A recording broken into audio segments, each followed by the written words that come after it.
Hello guys, आज हम करेंगे क्वेश्चन नंबर 6। रीड करते हैं।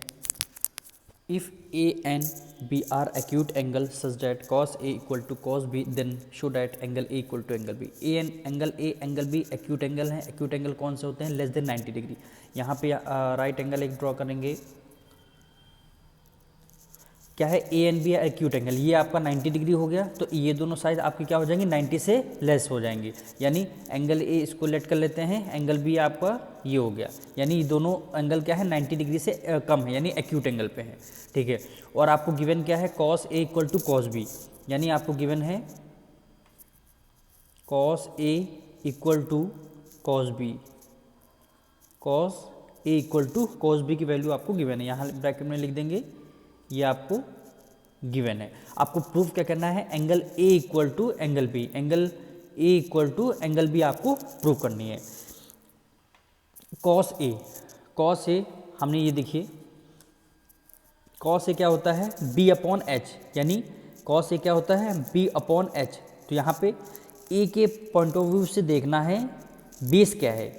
ए के पॉइंट ऑफ व्यू से देखना है हमारा बेस क्या है। एंगल ए के साथ वाली साइड क्या होती है? बेस हो जाएगी। यानी ये आपका सिलेक्ट कर लीजिए, एंगल ए के साथ वाली साइड क्या हो जाएगी? बेस हो जाएगी। यानी हमारा क्या हो जाएगा? ए सी अपॉन कॉस ए क्या है? Base upon hypotenuse. हाइपोटेन्यूज आपका 90 डिग्री के सामने वाली साइड हमेशा रख दिया, यानी ए बी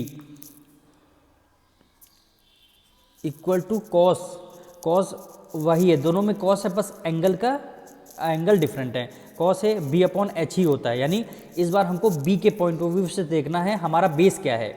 बी के पॉइंट ऑफ व्यू से देखना है हमारा बेस क्या है। यानी एंगल बी के साथ वाली साइड क्या हो जाएगी? बेस हो जाएगी। यानी बी सी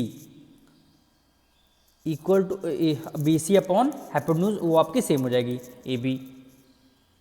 ये आपको समझ में आया कि नहीं? यानी कॉस हमारा क्या है? B upon H. दोनों में बी अपॉन एच है, पर ए के पॉइंट ऑफ व्यू से देखना है बेस क्या है, और बी के पॉइंट ऑफ व्यू से देखना है बेस क्या है। अब देखिए ये हमको फ्रैक्शन मिल गया। अब देखिए ए बी से ए बी हमारा कैंसिल हो जाएगा, ए बी से ए बी हमारा कैंसिल हो जाएगा। तो हमारे पास बचेगा क्या? ए सी इक्वल टू बी सी, ये हमारे पास बचा। अब ए सी के सामने वाली साइड कौन सी है? ए सी के सामने वाला एंगल कौन सा है? Angle B equal to B C ये साइड है। बी सी के सामने वाला एंगल कौन सा है? Angle A. वो यही हमको प्रूव करना था। Angle A equal to angle B, angle A equal to angle B. तो यहाँ पे रीजन क्या लिखेंगे? Angle opposite to equal side, equal